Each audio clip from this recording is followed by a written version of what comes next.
Okay, B'ezrat Hashem, today in Masechet Shabbat, we're holding on Daled Amud Aleph, 4a. Daled Amud Aleph, the two dots, Gufa Bayir of Bibi Bar Abaye. Gufa Bayir of Bibi Bar Abaye. We're going to have two sections in today's learning. First, we'll analyze the question of Bibi Bar Abaye that we discussed yesterday and clarify exactly what the question is. And in the second section we'll get to is a new topic, which is regarding what would be the status, why a hand is considered Reshut HaYachid or Reshut HaRabim if it's within the domain of the person who is standing that the hand is attached to. We'll get to that soon. So let's just remember, Gufa. What was this question of Rabbi Bar Abaye? We had this yesterday. Remember we quoted this yesterday. A person on Shabbat took dough and he put it into a hot oven. I think now, we finished in Gimel in the bottom, no? No. Finished at the two dots on towards the top of the page. We did this yesterday. So a person took dough and on Shabbat, he put it on the sides of the oven. Now, let's just take numbers it's easy to relate to.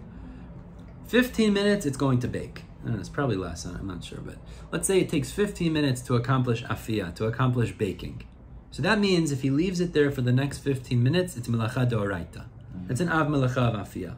Question. Ovens back then, they're different than what we think of. Yes. So we explained this yesterday. The ovens, today when you put bread in an oven, you put it on a rack or on a shelf. Yes. Like flat. The ovens then, imagine like I imagine like a teepee of sorts, and they used to stick the dough to the sides of the walls in the oven. In the center or something? And the flame would be somewhere in the center, and it would cause the dough that's on the sides of the walls to bake. That would be much more direct than it would be today. I guess, I don't know if they make lafa like this today. Is that they make lafa? I think maybe some places, the Arabs still do this. I don't know. It's they put like something, and then they put like they flip the pot. Flip the pot, yeah. And then what? It's like this walks, so it's round. Yeah, and under you put some charcoal, so it's hot, or fire. And then you put the dough on it, so you make lafa. Okay. So Rabbi Bar Abaye presented a very interesting question. It's an Isur D'Oraita to bake on Shabbat. So if you leave the dough there for 15 minutes, you're going to be over D'Oraita. But there's an Isur D'Rabanan to remove bread from the oven on Shabbat. So that's called Rediata Pat. It's Asur. We spoke about that yesterday, D'Rabanan. So the question Rabbi Bar Abaye wondered is, if he put the dough in the oven, is he allowed to transgress, to be over an Isur D'Rabanan by removing it to prevent himself from transgressing an Isur D'Oraita? That was his question. Right? That's what we had. We discussed it within the sugya yesterday. But today, the Gemara is going to analyze and clarify what is exactly the case of his question. Let me just speak this out and we'll see it inside. There's two possible ways that he could have put the dough there in the first place, that Rabbi Bar Abaye would have a question. Either it's b'shogeg, or it's b'mezid. So the Gemara is going to try to figure out what exactly was the case of the question. Was it where he put the dough b'shogeg, unintentionally, or he put the dough in the oven b'mezid, intentionally? We'll see exactly why it could be one or the other. So let's see. Says the Gemara, Gufa. Gufa means we're quoting a text that we had spoken about before. So meaning we're quoting something we said before. Rabbi Bar Abaye posed the following question. Hidvik pat betanor. If he stuck the dough in the oven, hitiru lo lerdota kodem sheyavo lidei chiyuv chatat. Oh, now we can start. So Rabbi Bar Abaye asked the following question. If he stuck, we heard this yesterday, if he stuck the dough in the oven, hitiru lo lerdota kodem sheyavo lidei chiyuv chatat, did they allow him, did the Chachamim allow him to do Rediata Pat, remove it from the oven before he reaches a chiyuv chatat? Now what's a chiyuv chatat? We're doing a malacha, an av malacha on Shabbat b'shogeg, you're chayav a korban chatat. So is he allowed, you could open up, it's Daled Amud Aleph. Is he allowed to remove it from the oven before it becomes an Isur D'Oraita and it'll be chayav a korban chatat? Bless you. Or lo itiru. Or did they not allow him to? Which means they said, since there's an Isur D'Rabanan to remove the bread from the oven, we are going to be machmir on you and say, you have to leave it there. And therefore you're going to be over an Isur D'Oraita. So b'shogeg we're going to get to in a minute. That's going to be the question the Gemara is trying to analyze. But that was the question that Rav Bibi Bar Abaye had yesterday. So now the Gemara says, Amalei Rav Acha Bar Abaye l'Ravina. So Rav Acha, the son of Abaye, it's interesting, I wonder if this is Rav Bibi's brother, because Rav Bibi Bar Abaye and Rav Acha Bar Abaye, it sounds like they had the same. So Rav Acha Bar Abaye said to Ravina the following, Hey Chidami, What is the question? What is the case of the question of Rav Bibi bar Abaye? Ilema b'shogeg, if the case is where he put the dough in the oven b'shogeg, okay, so meaning he didn't realize, he forgot that it was Shabbat, and he stuck it into the oven, okay, b'shogeg. Or, by the way, another case of shogeg is he forgot that there's an Yisur to do afiyah. Either way, it was b'shogeg, it wasn't intentionally. Velo idkarle, and after, as it was baking, he didn't remember. Well, if he still didn't remember, then there's no question, because we want to know, could he remove it? If he put it on b'shogeg and he still didn't remember while it was baking, so then there's no question to ask because nobody's able to remove it. So, leman hetiru, then to whom would it be permitted to remove? Means if the case is where he stuck the dough in the oven, he put it b'shogeg, and he still didn't remember, well, then there's no question because... For us, if I know... hold on, I'll get there in a minute. But assuming it's an isolated incident, this guy is by an oven, by himself, he put the dough in b'shogeg, well, then there's no question because he doesn't know to remove it. There's no question. Okay. The elalav, let's go the other way. He put it b'shogeg. Okay, he put it in the oven b'shogeg. Ve'elalav isn't the case. De'ihader ve'idkar. Afterwards, he remembered. Meaning, he stuck the dough in the oven on Shabbat b'shogeg. He forgot it was Shabbat. No. 5 minutes later, he remembered, oh, it's Shabbat, what have I done? Now, if he waits another 10 minutes, he's going to be over deoraita. So now, maybe that was Rabbi bar Abaye's question, could he remove it from the oven? So he was b'shogeg originally, but now he remembered. That's the question of Rabbi bar Abaye. The problem is, it doesn't fit in the wording. Because Rabbi bar Abaye's question was, is he chayav chatat? Could he remove it before he becomes chayav chatat? And as we're about to show, in order to be chayav chatat, it has to be that the malacha you did was b'shogeg from beginning till end. But here, the melacha that he'll end up doing was b'shogeg in the beginning, but he remembered before the afiyah was done, and therefore he was b'mezid at the end, really. So therefore, it's not a question of... Well, he remembered. That's what we're about to show from a Mishnah, is that you're only chayav chatat for doing a melacha on Shabbat b'shogeg if you were shogeg from beginning to end of the maaseh. But yeah. The moment that he put the pat in the oven... Correct. You have no more action in it. Correct. So it's not. You cannot say that because when you said that, it's only in the case where while you're doing the things you remember and then you know I forget it. I hear, but the Gemara says that's not true. The Gemara says since before the melacha finished, before the afiyah occurred, he remembered that's no longer b'shogeg. What you want to call that? I hear. Maybe you call it something else, but it's not b'shogeg. So that can't be the case either because he would not be chayav chatat, and it doesn't fit in the words of Rabbi bar Abaye. Let's read it inside. Would he be chayav if he left it? V'hatanan, but the Mishnah is going to tell us later on Kuf Bet Amud Aleph. Kol chayavei chataot. When are you chayav chatat on Shabbat? Einan chayavin. You're only chayav ad shetehei tchilatan shigaga v'sofan shigaga. It has to be from the beginning till the end of the melacha. It was completely b'shogeg, but here, if you're telling me he remembered 5 minutes in, which means the baking actually took place when he had remembered already, you can't call that sofan bishgaga. That's what the Gemara is saying. So therefore, he should not be chayav chatat. So why is Rabbi bar Abaye saying, remove it so you're not chayav chatat? You won't be chayav chatat anyways because you remembered before it baked. So that can't be the case. That's what the Gemara is saying. From the Mishnah later, we're going to see this. God willing, we get there, we'll discuss what is this status, but you would not be chayav chatat. So it doesn't fit in the question of Rabbi bar Abaye.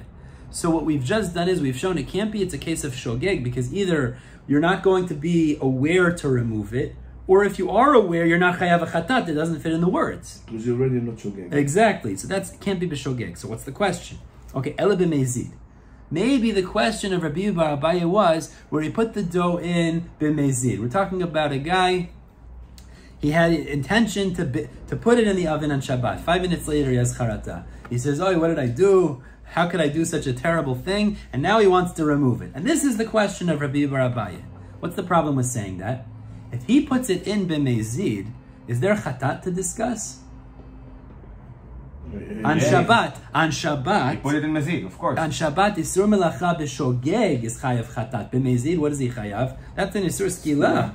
So then the question of Rabbi Bar Abaye shouldn't be, could he remove it before he becomes chayav chatat? It should be, could he remove it before he becomes chayav skila? No, but according for what you're saying before, the other example could be not the chayav chatat. Why?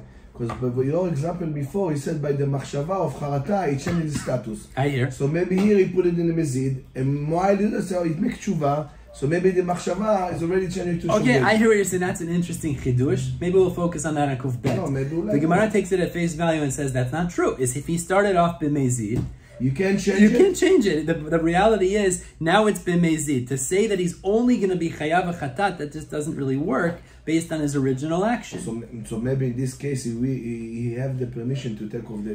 That's the shaila. Let's see. Then he make it chatat. So let's see. He chayav anyway. I hear. He make chatat not patur, but he saved himself from skila, from shogeg. Okay, so maybe that's the sheila. Let's see. Ela b'mezid. The case is if the question was where he put the dough in the oven b'mezid. So the problem is, says the Gemara, that doesn't work in the language of the question because kodem shayavo lidei isur skila nibayilei. Rabbi Bar Abaye should have said, could he remove it before he comes to a isur skila? Because if he did it b'mezid, then the question is not, could he remove it before he becomes chayav chatat? It should be, could he remove it before he's chayav in isur skila? So that doesn't work in the language of the question. So basically, we've just shown that the question, Rabbi Bar Abaye, doesn't seem to be talking about a scenario of shogeg, and it doesn't seem to be talking about a scenario of mezid. So which one is it? So the Gemara gives two answers. Let's see. Amar Rav Shila answers like this: the olam b'shogeg. The case is he put the dough in accidentally without, not mezid. So and exactly what Yochai said. But we said if he put it in b'shogeg, so he doesn't even know to remove it. So Ulaman Hitiru, who is it that they would say maybe could remove it? Somebody else. La'achirim. It means like this. He put the dough in the oven on Shabbat and he walked away. He didn't realize it was Shabbat. His friend who cares about him recognized that he could potentially end up being chayav chatat. That's in Yisur Melacha D'Oraita. So they ran to the Beit Din and they said to the rabbi, they said, could I take the dough out of the oven to prevent my friend from being chayav in Yisur D'Oraita? So that's what we're talking about. Could the second person do an Yisur D'Rabanan of removing it to prevent the first person who's totally b'shogeg from being over D'Oraita and being chayav chatat? That was Rabbi Bar Abaye's question. It doesn't seem like. No, why do you say no? Because they're both going to have, anyway it's chatat. So No. He put it b'shogeg. The first so one. It's chatat. It's chatat. So you won't tell me you want to prevent them to making something the oraita b'shogeg, which will be chayav. Are you doing it as Yisur D'Rabanan? You're going to do Yisur D'Rabanan. Yeah. You're saying it doesn't make sense. No. Doesn't make sense, you're saying. Why it's going to make sense to let another person to do another... Exactly. Beautiful. So that's exactly the question. That's Rav Shila's pshat in the shaila. That's how he's explaining the question. Could the second person do an Isur D'Rabanan to prevent the first one from doing an Isur D'Oraita and being chayav chatat? Why a person have to tell, okay, I understand, but in this case to make a sin, to be over on something on Shabbat because another person... So this one turn on the light, the other one turn off the light? There used to be, I'm not going to say who because it might be Lashon Hara, I'm not sure. But there used to be a certain person who was very involved in Kiruv. And he used to do certain things with women, like hugging women, kissing women. That was, maybe you know what I'm talking about. And a lot of rabbis did not appreciate what he used to do. They said, yeah, you're doing Kiruv, that's true. But at the same time, you can't do Averot to facilitate Kiruv. So he would defend himself by saying, if a woman is drowning in the ocean, do you not jump in to save her? So he said, they're drowning in spirituality. but the Gemara says that's not true. Hold on. Because I'm not defending that position. He's a shed. Whoever said that is a shed. I'm not going to say who it is. I'm not defending the position either. I'm not saying I agree. But Matkif la Rav Sheshet. Rav Sheshet said to Rav Shila, that can't be the question. It's almost the issue. What's the issue? V'chi omrim lo la'adam. Do we tell a person, chateh, do a smaller avera, in this case, in Yisur D'Rabanan, kidei sheyizkech avercha, so that your friend should merit and not do a worse avera? We don't tell a person to do a little avera D'Rabanan, so the other one's not over D'Oraita. That's not a question. So it says of Sheshet, of Shila, that can't be the question of Bibar Abaye, because of course the second person is not allowed to remove it. That's not even a thought. So that's Ella. So what's the question then? Back to the question. So what's the question? So Ella Amar Rav Ashi says, I'll tell you what the question is. La'olam b'mezid. Really, it's a case where the guy put the dough in the oven. B'kavanah, he knew he was doing Yisur Shabbat. But we said, but then why is the language of the Sheila, could he remove it before his Chayav Achatat? It should be, could he remove it before his Chayav Skila? That should be the language. So Rav Ashi says, okay, you have to change the question. That's really what Rabbi Bar Abai meant to say. Ve'ema, and this is what Rabbi Bar Abai meant to say. Kodem sheyavo lidei yisur skila. That's what he meant to say. So really, that was the question. A person put the dough in the oven on Shabbat b'mezid, intentionally, chas v'shalom. And later, before Afiyah occurred, he wants to take it out. So he's not chayav midoraita. 1 second. So the question is, could he remove it, changing the words, before he's chayav skila? That's really the question. That's how Rav Ashi. What, I have to give him 15 minutes? He himself. What, you give him 15 minutes of chesed? Well, I was just giving an example. In the oven from the beginning. Yeah. So what, I have to count 15 minutes until it starts to bake it? Hold on, I was just giving an example. Meaning, if he comes to us 5 minutes later and he says, in 10 minutes it's going to be Afiyah, could I remove it now? I don't think so. That's Rabbi Bar Abai's Sheila. That's a Sheila. Now, the Gemara takes us one step further. Rav Achaber de Rava matni la behedja. Rav Achaber de Rava, actually, he said, this was, Rabbi Bar Abaye said this clearly, meaning he learned that Rabbi Bar Abaye said clearly it was talking b'mezid and talking about skila, and he didn't ask it as a question, but he said it as a psak. So listen to what he learned. Amar Rabbi Bar Abaye, hidvik pat betanur, that if he stuck the dough in the oven b'mezid, hitiru lo lirdota, he is allowed to remove it, kodem sheyavo lidei isur skila. So he actually learned this is a psak, is that it's not a question, and it was b'mezid. Meaning Rabbi Bar Abaye was saying like this, if a person put the dough in the oven on Shabbat, maybe it works with what you were saying before, he's allowed to remove it if you put it b'mezid before he's chayav skila, to do an isur d'Rabbanan so that he avoids the isur skila d'oraita. That's what his version of Achaber de Rava's version was, actually that it was a clear psak, not even a she'ela. That's what he learns. Yeah. Second.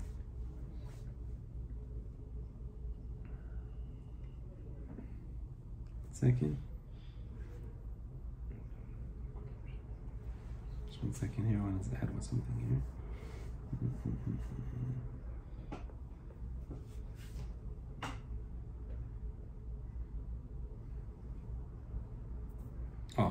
So Tosafot adds something very interesting over here. He says a big chidush. Listen to this chidush. The first way that Rav Sheshet was answering, the way he said it was a sheila, was the sheila really was, if he put the dough in the oven b'mezid, is he allowed to do an Yisur D'Rabbanan to avoid skila? That's the way he learned it. That was his sheila. That was Rabbi Bar Abai's sheila. So look at Tosafot. Kodem sheyavo lidei Yisur skila. It's the fourth line in the wide lines of Tosafot. Everybody see that? Go down to Tosafot. Okay. Very interesting Tosafot. This is a big chidush here. On the left side of the page. Yes. So the sheila is, could he do an Yisur D'Rabbanan to avoid Yisur skila? That was the sheila. The im tomar my ba'aya izo. What's the sheila? Imitiru lirdota, if he's allowed to remove it. Pshita shelo yishma lanu im ne'esor lo. We're talking about a guy that did an Yisur D'Oraita. He put it in the oven b'mezid. And now we might say, this is the sheila. That's the way that Rav Sheshet is explaining. Do we allow him to remove it or not? If we say he's not allowed to remove it, he's not going to listen to us anyway. He'll go ahead and remove, because he doesn't want to be chayav d'oraita. He does not want to be chayav skila. So Tosafot asks logically, this shouldn't be a sheila either. And the guy's not going to listen to what we're going to say. He'll remove it regardless. So why is this in fact a sheila? But maybe they mean, if he allowed to do it, if he come to ask us, we said no to him. But if he do it by himself, it's okay. So Tosafot says an even bigger chidush. Listen to this, very interesting chidush. Tosafot says like this, V'tiretz Riva. The Riva answers, T'imlo hitiru, if we don't allow him to remove it. Means, let's say the psak is, you have to leave it there. Lo mechayev skila, he will not be chayav skila. I think you might have been saying this before.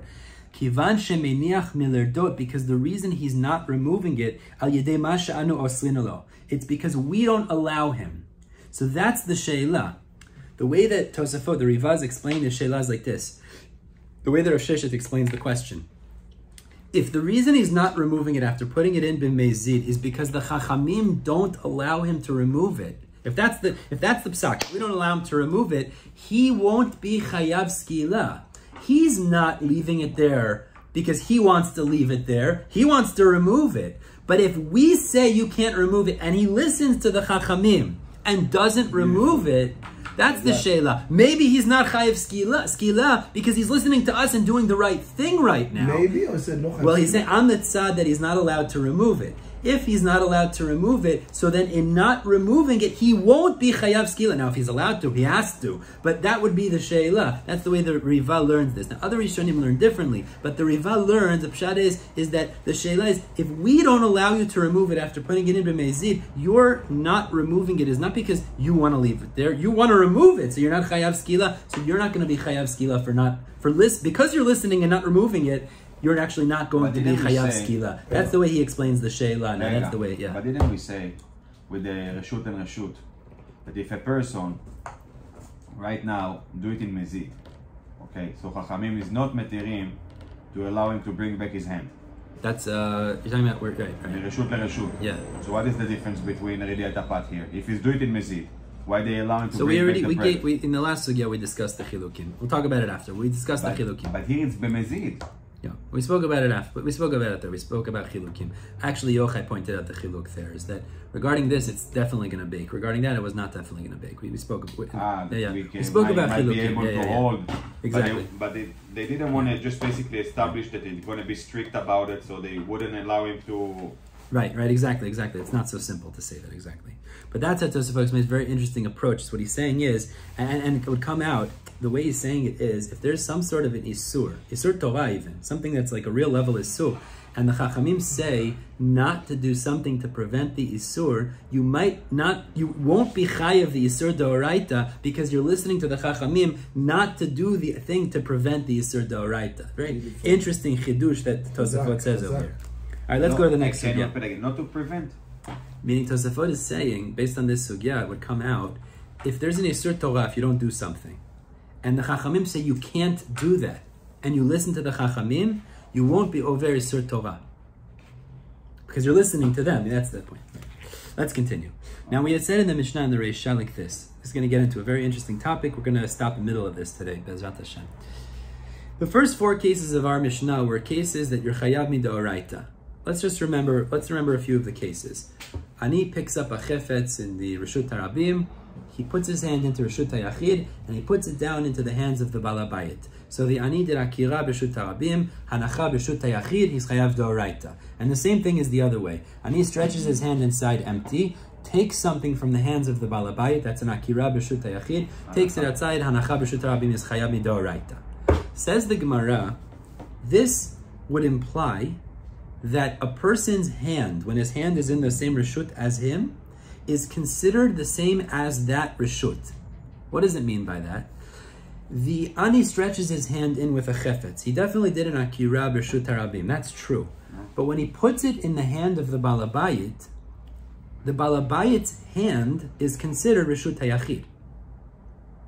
Because if it's not considered reshut hayachid, we're talking about ani and ashi or just the ani? Where he did both. He did Akira B'Reshut HaRabim, he stretched his hand inside, and he put it down in the hand of the Balabait. Ani is chayav, he did Akira B'Reshut HaRabim, Hanacha B'Reshut HaYachid. The Ashir is passive and the Ani is active. Exactly. Okay. The Balabait's hand is considered Reshut HaYachid. Because if it wasn't considered Reshut HaYachid, he wouldn't be chayav midoraita. The other way too, if the Ani reaches inside and picks it up from the Balabait's hand, that's considered a Akira B'Reshut HaYachid. Takes it, put it down, is chayav midoraita, which means a person's hand is considered as if it's the reshut hayachid. If you're in reshut hayachid, your hand is considered reshut hayachid. That's what the Gemara is about to show. The problem with saying that is, as I told you yesterday, the definition of reshut hayachid is an area that's minimum 4 by 4 tefachim. Your hand is not 4 by 4 tefachim. So how could it be that the Akira and Hanacha from the hand is considered Akira and Hanacha and Reshut HaYachid, as I explained, if your hand is not the minimum measurement of Reshut HaYachid? So how is it? There's no Reshut in Shabbat, as we're going to show, that's less than 4 by 4. Reshut HaRabim is even much bigger. So how could it be considered an Akira from Reshut HaYachid or Hanacha Reshut HaYachid if your hand is not 4 by 4 tefachim? That's the question the Gemara is going to ask. But your hand is just extension. Didn't we say 10 tefachim, Gova? Okay, I hear that. I hear. Is this extension? It's basically where you are. But the problem is, it's not an area of 4 by 4 tefachim. That's the problem. I hear what you're saying. We'll get to that a little bit. But what? Didn't we say 10 tefachim, Gova? 10 around it. 10 around it. High. 10 wall 10 tefachim around. Yeah. But the area has to be 4 by 4 tvachim. That's Reshut HaYachid. Your hand is not Reshut HaYachid. So let's see. We'll start off today. We're going to finish the sugya, God willing, the next day. But let's see. Pashat ani et yado. Asks the Gemara, Amai chayav? Why is the ani chayav? V'haba inan akira v'anacha me'al gabi makom daled al daled. You need to have an akira and anacha in an area that's deemed a reshut, which is 4 by 4 tvachim. Veleka, your hand is not 4 by 4 tvachim. So Rabbah says a very interesting chidush. Rabbah says like this. Amar Rabbah, Hamani Rabbi Akiva. This is the position of Rabbi Akiva. I want to explain this outside and then we'll see it inside. Rabbi Akiva says a very interesting chidush. To be chayam midoraita, you have to do akira and anacha from Reshut Harabim to Yachid, Yachid to Rabim. Okay. What about from Yachid to Yachid? Yachid to Yachid. What about that? From one person's Reshut Yachid to another person's. Maybe not chayam midoraita. Midrabanan, but not midoraita, right? So now listen to this case. I live on this side of the street. It'll take me and Matan. I live on this side of the street. This is my Reshut HaYachid. You live on that side of the street in Reshut HaYachid. And in middle is the Reshut Harabim. So I take a football and I throw it across the Reshut Harabim. And it lands in your Reshut. Okay. So it went from Reshut HaYachid to Reshut HaYachid. But it passed through the airspace, the avir of Reshut Harabim. So the Chachamim say in this case, you're not chayav midoraita because you didn't have an akira and hanacha from Reshut HaYachid to Reshut Harabim or vice versa. So you're not Comes Rabbi Akiva and he says a fascinating chidush. Rabbi Akiva's words are kluta kemisha hun chadamya. He says if something is gathered in the airspace of a territory, of an area, if it's contained in the airspace of a reshut, it's considered as if it's put on the ground of that reshut. That's what he says. So therefore, when I throw it across the street, there's an akira b'reshut hayachid, and it's considered a hanacha b'reshut harabim. It didn't land in the Reshut Harabim, but kluta kimisha hun chadamya, gathered in, it's within the airspace of the Reshut Harabim. We'll speak more about this the next time. But it's like you did a hanacha b'reshut harabim. So that we're going to have to get to next week. We'll see. We'll get to that. But let's just take it at face value. Let's say it's within 10 tvachim. Makes it easier. It's considered gathered in within the space, and you'll be chayav as if you did a hanacha b'reshut harabim. Let me guess what. So says Rabbah, Rabbi Akiva is the author of our Mishnah. Your hand, it's not on the ground, but since your hand passing the, I'm putting it from the Reshut Harabim into your hand, and your hand is over Reshut HaYachid. So it's like I did a hanacha on the ground, which is 4 by 4 tvachim. He's the author of our Mishnah. It's like your hand. Your hand is above Reshut HaYachid. Your Your Reshut HaYachid is 4 by 4 tvachim. So therefore, when I put it from Reshut Harabim into your hand, it's like I'm putting it on Reshut HaYachid because Kikluta is Kimisha on Chadamya. It's like I put it down on the ground. But if I didn't leave the Reshut and my hand then was still in the same Reshut HaYachid? That's exactly the you point. Are in the same Reshut. You're in the Reshut. You are. Moving. Forget about it. You're not moving. I reached it. אבל אתה עובר רשות רבים, מה שהוא אמר. אתה באוויר. וזה שעברת, זה כמו להבדיל מטוס. עבר עליו, פשוט כאילו נכנסת לתוך הטריטוריה. Exactly. Let's read that inside, Chevra. So Rabbah says like this. Amar Rabbah, Hamani Rabbi Akiva, he the author of our Mishnah, who says that it's like you put it on the ground already, is Rabbi Akiva. Rabbi Akiva, the Amar lo ba'inan makom arba'al arba'a. It doesn't have to be 4 by 4, meaning that your hand is not 4 by 4, but it's like it's on the ground. The Tanan, like the Mishnah, later, Tzadi Vav Amud Aleph is going to tell us, Hazorek mir Reshut HaYachid Reshut HaYachid. If somebody throws an object from Reshut HaYachid to Reshut HaYachid, Reshut Harabim ba'emtza, but there's a public domain in the middle. Rabbi Akiva mechayev v'chachamim potrim. Rabbi Akiva says you're chayev midoraita, the chachamim say you're potter. Rabbi Akiva suffer. Why does Rabbi Akiva say you're chayev? Amrina, because we say kuluta kemisha hun chadamya. If it's gathered in, it's contained within the airspace of Reshut Harabim. It's like it's already on the ground, so it's like you did a hanacha on Reshut Harabim. Rabbanan savri lo amrina kluta kemisha hun chadamya. And the Rabbanan say no, we don't say such a svara, and therefore it went from Reshut HaYachid to Reshut HaYachid. You're patur midoraita. It's the Rabbanan, but patur midoraita. So therefore, says Rabbah, Rabbi Akiva would say the same thing here. What would come out here is that when you take that item from Reshut Harabim and I put it in your hand, which is over Reshut HaYachid, it's like it's on the ground of Reshut HaYachid already. And therefore I've done hanacha b'Reshut HaYachid. And that's why the person will be chayav in our Mishnah. Now, we're going to stop here, at the bottom of Yudbet Dalet Amud Aleph. We're really stopping in the middle of a sugya. We're going to ask a kasha next time we learn on Rabbah, because Rabbah himself seems to contradict himself. But that's the first explanation, is that putting it in your hand, Rabbi Akiva holds, would be like putting it on the ground, because kluta kemishon chadamya, just like I did anacha on the ground. That's why it'd be chayav. Probably like the rule, the first rule, right? That in case that the Shema, the person will come and will pass it, also like, and it's going to end up, that what happened if it falls in the Reshut HaRabim? You're saying in the case of the argument? He say, Rabbi Akiva say, that if you throw it, you still chayav. Why? Right. Because it's in the airspace. Exactly. Okay, but what happened? But if the person will give himself an eter to throw it from Reshut Yachid to Yachid, okay, he's going to end up, he's going to do it from Yachid to Rabim. You're saying there should be a gzera of some sort. That's what you're saying. I assume. Shomea. Okay, we'll stop here, Chaver. We'll pick up Don with the next time.